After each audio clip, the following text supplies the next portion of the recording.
आज हम हिंदी भाषा के उद्भव और विकास के विषय पर चर्चा करेंगे।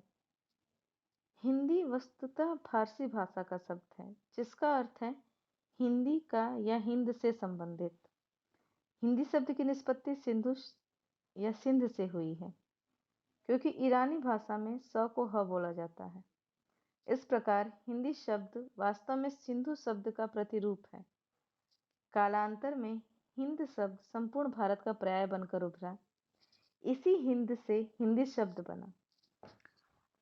आज हम जिस भाषा को हिंदी के रूप में जानते हैं वह आधुनिक आर्य भाषाओं में से एक है। आर्य भाषा का प्राचीनतम रूप वैदिक संस्कृत है जो साहित्य की परिनिष्ठित भाषा थी। वैदिक भाषा में वेद संहिता एवं उपनिषदों वेदांत का सृजन हुआ। वैदिक भाषा के साथ ही साथ बोलचाल की भाषा संस्कृत थी जिसे लौकिक संस्कृत भी कहा जाता है। संस्कृत का विकास उत्तरी भारत में बोली जाने वाली वैदिक कालीन भाषाओं से माना जाता है। अनुमानतः 8वीं शताब्दी ईसा पूर्व में इसका प्रयोग साहित्य में होने लगा था।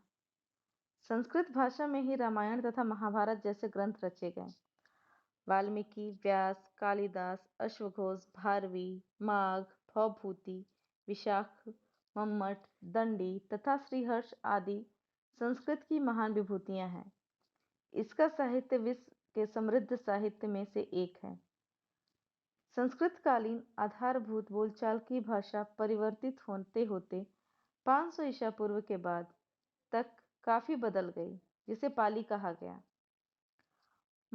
महात्मा बुद्ध के समय में पाली लोक भाषा थी और उन्हें पाली के द्वारा ही अपने उपदेशों का प्रचार प्रसार किया। संभवतः यह भाषा ईसा की प्रथम ईस्वी तक रही। पहली ईस्वी तक आते आते पाली भाषा और परिवर्तित हुई, तब इसे प्राकृत की संज्ञा दी गई। इसका काल पहली ईस्वी से 500 ईस्वी तक है। पाली की विभाषाओं के रूप में प्राकृत भाषाएं पश्चिमी, पूर्वी, पश्चिमोत्तरी तथा मध्य देशी अब साहित्यिक भाषाओं के रूप में स्वीकृत हो चुकी थीं, जिन्हें मागधी, सौरसेनी, महाराष्ट्री, पैशाची, ब्राह्मण तथा अर्धमागधी भी कहा जा सकता है। आगे चलकर प्राकृत भाषाओं के क्षेत्रीय रूपों से अपभ्रंश भाषाएं प्रतिष्ठित हुईं। इनका समय 500 ईस्वी से 1000 ईस्वी तक माना जाता है। अर्थात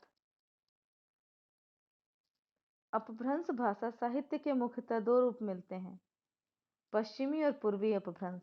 अनुमानतः 1000 ईस्वी के आसपास अपभ्रंश के विभिन्न क्षेत्रीय रूपों में आधुनिक आर्य भाषाओं का जन्म हुआ। अपभ्रंश से ही हिंदी भाषा का जन्म हुआ। आधुनिक आर्य भाषाओं में, जिनमें हिंदी भी है, का जन्म 1000 ईस्वी के आसपास ही हुआ था, किंतु उससे साहित्य रचना का कार्य 1050 या 1000 या इसके बाद प्रारंभ हुआ। अनुमानतः 13वीं शताब्दी में हिंदी भाषा में साहित्य रचना का कार्य प्रारंभ हुआ। यही कारण है कि हजारी प्रसाद द्विवेदी जी ने हिंदी को ग्राम्य अपभ्रंशों का रूप मानते हैं। आधुनिक आर्य भाषाओं का जन्म अपभ्रंशों के विभिन्न क्षेत्रीय रूपों से इस प्रकार माना जा सकता है। संसार का सबसे प्राचीन ग्रंथ ऋग्वेद है। ऋग्वेद से पहले भी संभव है कोई भाषा विद्यमान रही हो, परंतु आज तक उसका कोई लिखित रूप नहीं प्राप्त हो पाया है। इससे यह अनुमान होता है कि संभवतः आर्यों की सबसे प्राचीन भाषा ऋग्वेद की ही भाषा है। वैदिक संस्कृत ही थी। विद्वानों का मत है कि ऋग्वेद की भी एक काल अथवा एक स्थान पर रचना नहीं हुई। इसके कुछ मंत्रों की रचना कंधार में, कुछ की सिंधु तट पर और कुछ की विपाशा शत्रुधि के संभेद पर और कुछ मंत्रों की यमुना गंगा के तट पर हुई। इस अनुमान का आधार यह है कि इन मंत्रों में कहीं कंधार के राजा दिवोदास का वर्णन है तो कहीं सिंधु नरेश सुदास का। इन दोनों राजाओं के शासनकाल के बीच शताब्दियों का अंतर है।